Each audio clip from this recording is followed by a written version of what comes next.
दोस्तों, उत्तर प्रदेश के प्रतापगढ़ से एक ऐसी तस्वीर सामने आई है जिसने किसान सम्मान, सामाजिक न्याय और मानवता के संदेश को एक साथ जोड़ दिया है।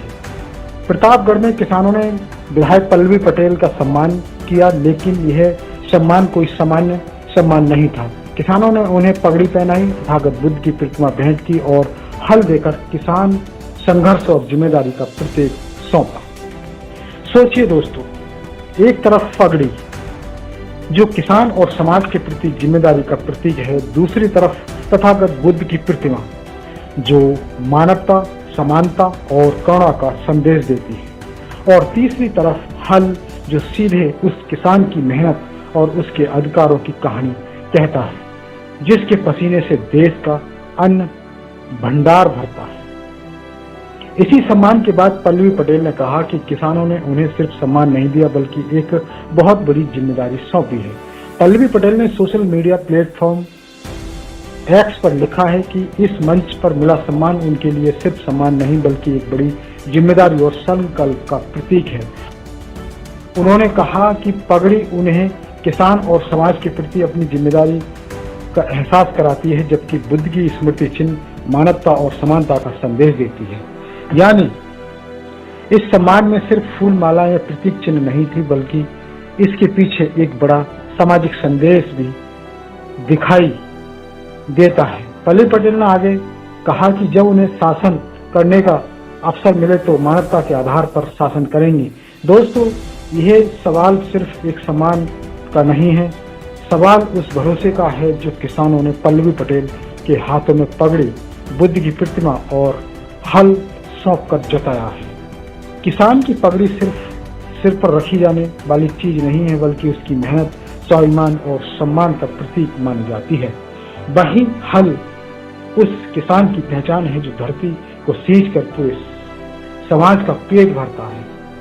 और जब इसी सम्मान के साथ तथागत बुद्ध की प्रतिमा दी जाती है तो संदेश और भी व्यापक हो जाता है। मानवता, समानता, करुणा और न्याय का संदेश। पल्लवी पटेल ने अपने बयान में यह स्पष्ट किया कि किसानों के हक और अधिकार की लड़ाई जारी रहेगी। उन्होंने कहा कि जब तक किसान को उसका हक, अधिकार और सम्मान नहीं मिलेगा, उनका संघर्ष जारी रहेगा। साथ ही उन्होंने पिछड़े, दलित, आदिवासी और अल्पसंख्यक समाज के साथ होने वाले अन्याय के खिलाफ पूरी ताकत से लड़ने की बात कही। अब दोस्तों, प्रतापगढ़ से सामने आई यह तस्वीर सिर्फ एक सम्मान समारोह की तस्वीर है या आने वाले समय की किसी भी बड़ी राजनीतिक और सामाजिक दिशा का संकेत? किसान का यह सम्मान क्या पल्लवी पटेल के लिए नई राजनीतिक जिम्मेदारी का संदेश है? क्या पगड़ी, बुद्ध की प्रतिमा और हल के इस प्रतीकात्मक सम्मान के जरिए किसानों ने अपनी अपेक्षाएं भी सामने रख दी हैं?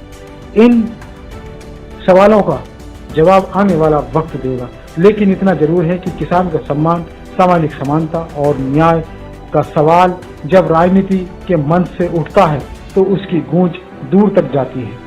प्रतापगढ़ में किसानों ने सम्मान दिया है, पल्लवी पटेल ने इसे जिम्मेदारी माना है और अब देखना होगा कि यह सम्मान आने वाले दिनों में किस बड़े संघर्ष और किस नई राजनीतिक दिशा की नींव रखता है। आप इस पूरे मामले को किस नजरिए से देखते हैं? अपनी राय कमेंट में जरूर बताइए। जय भीम, जय किसान, धन्यवाद। इस मंच पर मेरा सम्मान, भव्य सम्मान किया। आपने प्रतीक के रूप में मुझे एक पगड़ी दी, आपने प्रतीक के रूप में मुझे तथागत गौतम बुद्ध की एक स्मृति चिन्ह दिया, आपने प्रतीक के रूप में मुझे हल दिया, आपने प्रतीक के रूप में मुझे एक तलवार दी। तो सिर्फ सम्मान के नाम पर देने के लिए दे दी या वाकई में आपने कुछ सोचा? मैं बताती हूं, इन तमाम प्रतीक चिन्हों से मेरे तरफ कौन से दायित्व आए। आपने मुझे जो पगड़ी पहनाई वो जिम्मेदारी का एहसास था, वो संकल्प था मेरा आपके प्रति कि अगर तख्त पे बैठेंगे, ताज पे बैठेंगे तो तथागत भगवान बुद्ध की तरह मानवतावादी सोच के साथ सर्वधर्म सर्व जाति के कल्याण के लिए काम करने का संकल्प होगा मेरा। और इस देश की रीढ़, इस देश के अन्नदाता जिसके कंधे पर हल रखा होता है, उस किसान को जब तक मुस्कुराने का दायित्व नहीं दे देते, जब तक उस किसान को उसका हक और अधिकार राष्ट्रीय कृषि आयोग का गठन का संकल्प पूरा नहीं कर देते, तब तक अगर मेरे समाज, मेरे कमेर समाज, ये पिछड़ा, दलित, आदिवासी, मुसलमान समाज के ऊपर अगर कोई भी तिरछी निगाह से देखेगा तो हाथ में पकड़ी हुई तलवार से मुझे खून बहाने में कोई परहेज नहीं होगा। ये संकल्प मैं आप लोगों के सामने दे रही हूं।